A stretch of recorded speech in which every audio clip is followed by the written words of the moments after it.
$4,000 a month in dividends using just 3 ETFs. You've probably seen that headline pop up 4 or 5 times already this month. Screenshot the 3 tickers, copy the portfolio, invest the money. Done. That's exactly what Derek did. Derek is 49 years old. He has about $660,000 sitting in a rollover IRA from 2 old jobs, finally consolidated after years of putting it off. One afternoon, he watched a single YouTube video, wrote down 3 ETF tickers, and moved every dollar into them before dinner. 3 weeks later, his brokerage statement arrived, and the numbers looked nothing like the video had promised. About 40 minutes away, another investor named Travis is looking at almost the exact same account balance. He's around the same age. He owns the same 3 ETFs. Yet every single month, Travis is going to receive a noticeably different amount of income. Not because he found better funds, not because he timed the market, simply because he understood something about those 3 tickers that almost every headline leaves out. Here's what we're going to cover today. First, the actual formula that tells you how much money you need to generate $4,000 a month with any combination of 3 dividend ETFs.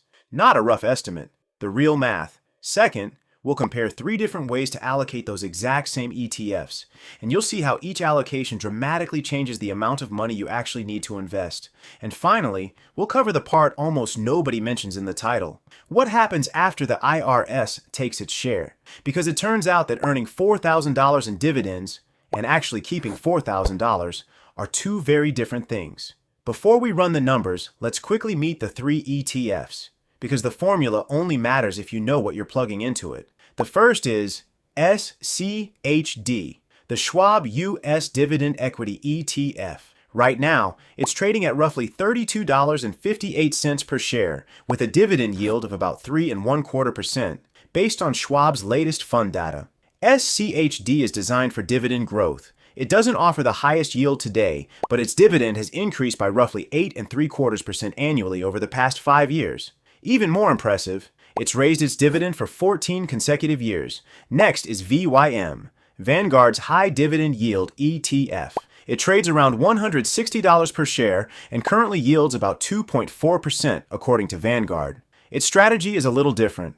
Instead of emphasizing the highest yields, VYM focuses on large, financially stable American companies that consistently pay dividends. Holdings are weighted by market capitalization rather than dividend yield, and the fund intentionally excludes REITs. Finally, there's JEPQ, the JP Morgan Nasdaq Equity Premium Income ETF. This one plays by a completely different set of rules. We'll spend more time explaining why later because it's one of the most important concepts in this entire video. For now, here's what you need to know. Its current yield sits a little above 10% based on this week's fund data.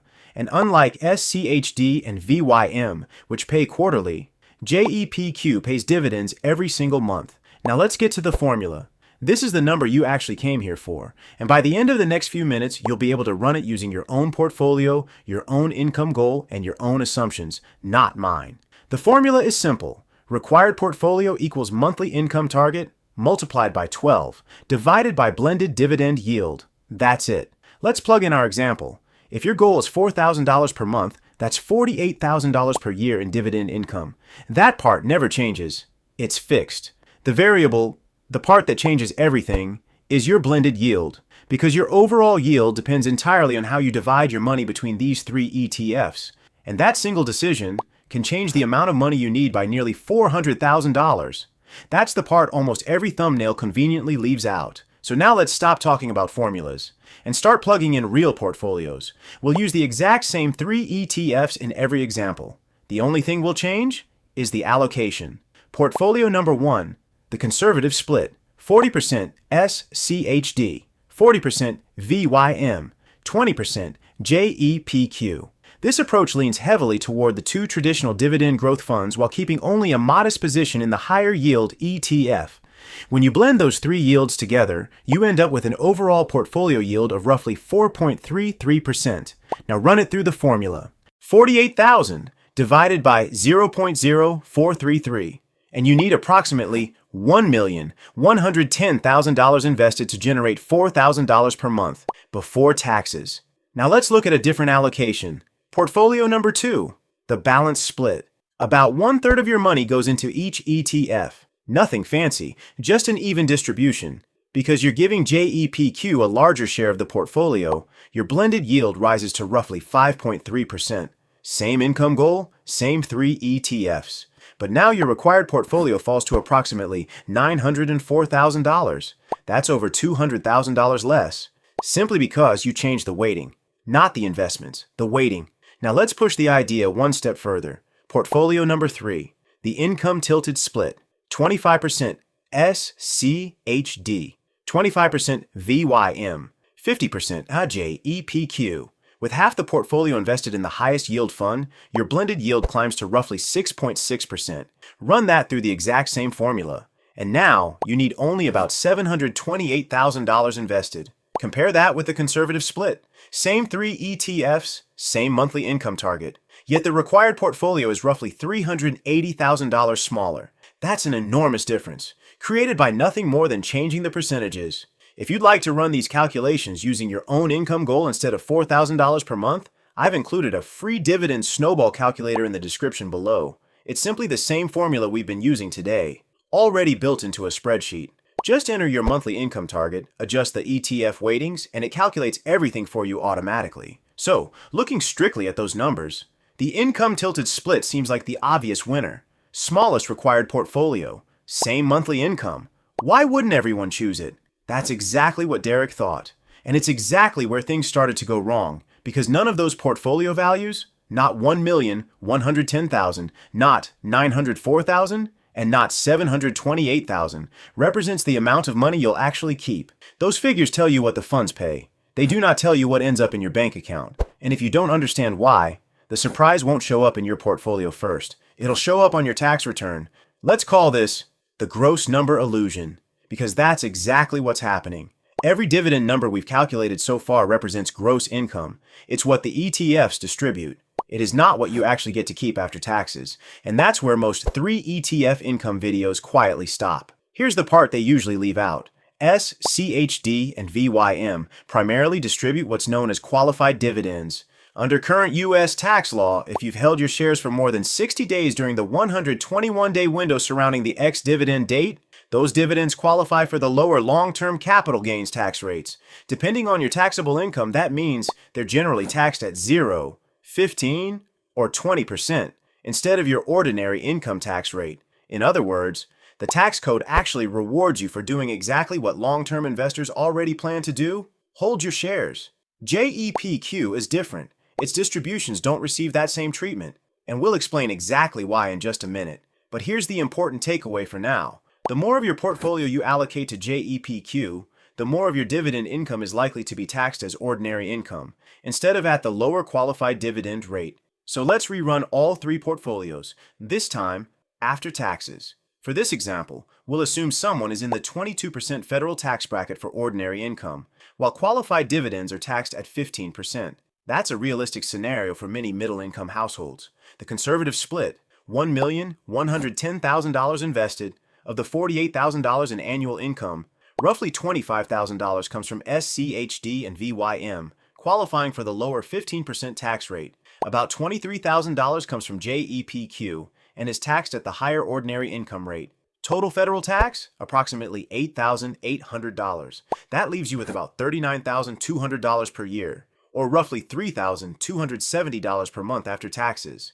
Now let's look at the balanced split. Portfolio value, approximately $904,000. Here, about $17,000 comes from SCHD and VYM. Roughly $31,000 comes from JEPQ. The estimated federal tax bill rises to around $9,400. Your after-tax income falls to roughly $38,800 per year, or about $3,230 each month. Now for the income tilted split. Required portfolio, about $728,000. Only around $10,000 of the annual income qualifies for the lower dividend tax rate. Nearly $38,000 comes from JEPQ.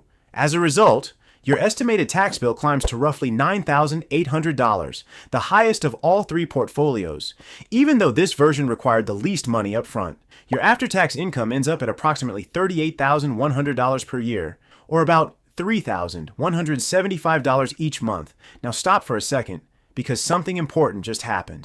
The portfolio that required the smallest investment ended up producing the smallest paycheck after taxes.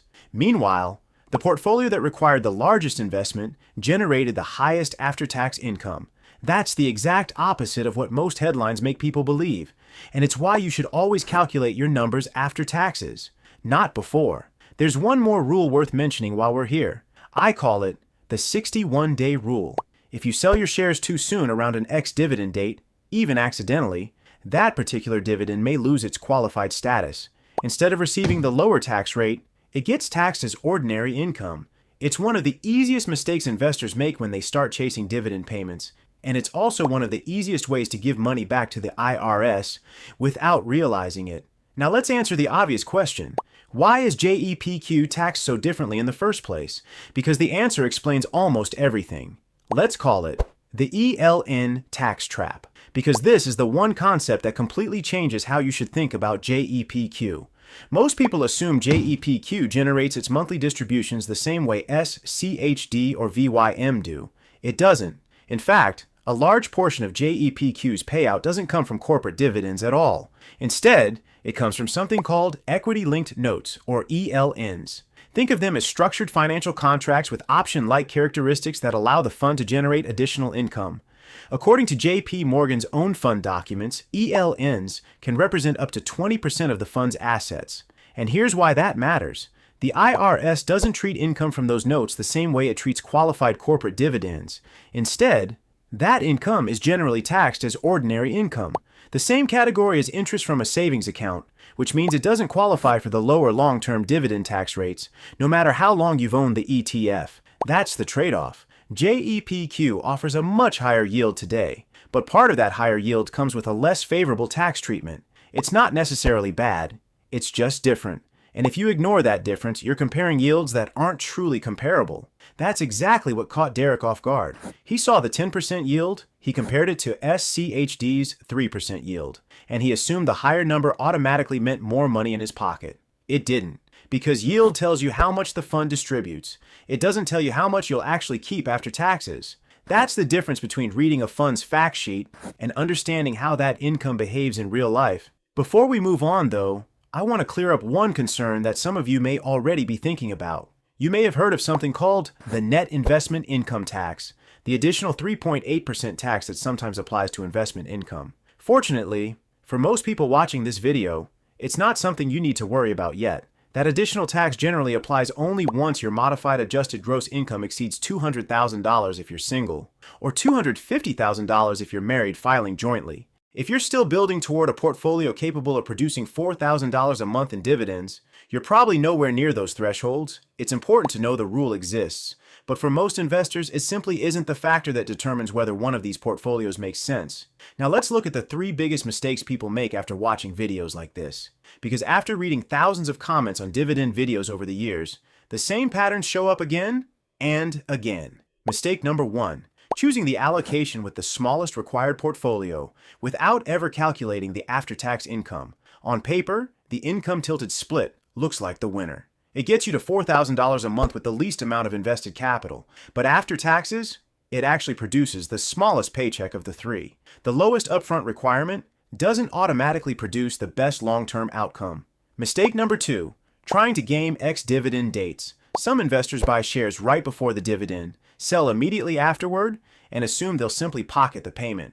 But if you don't satisfy the holding period requirements, that dividend may lose its qualified status. Suddenly, you're paying ordinary income tax on money you expected to receive at the lower rate. It's one of the most common questions people ask after tax season, and now you know exactly why it happens. Mistake number 3. This one belongs to Derek, making a $660,000 investment decision based on one YouTube video without ever running the numbers for his own tax situation. The ETFs themselves weren't the problem. SCHD, VYM, and JEPQ are all legitimate funds. The mistake was assuming the headline was personalized. It wasn't. Meanwhile, Travis, who lives just 40 minutes away, started with almost the exact same amount of money, same stage of life, same 3 ETFs. The difference?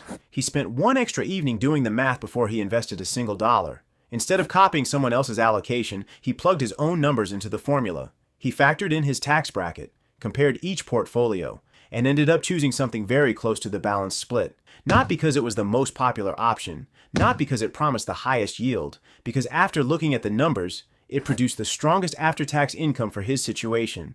That's an important distinction. On paper, Travis isn't earning $48,000 a year. After taxes, he's taking home something much closer to $38,000. But that's exactly what he expected. Nothing caught him by surprise. Derek, on the other hand, expected the headline number to become his reality. Instead, he discovered that a larger percentage of his income was being taxed as ordinary income than he ever anticipated. Same ETFs, same investment amount, very different outcome, not because one investor was smarter than the other, because one understood the math before investing, and the other learned it afterward. So before we wrap up, let's bring everything together. We looked at 3 ETFs, SCHD, VYM, and JEPQ. We used one simple formula.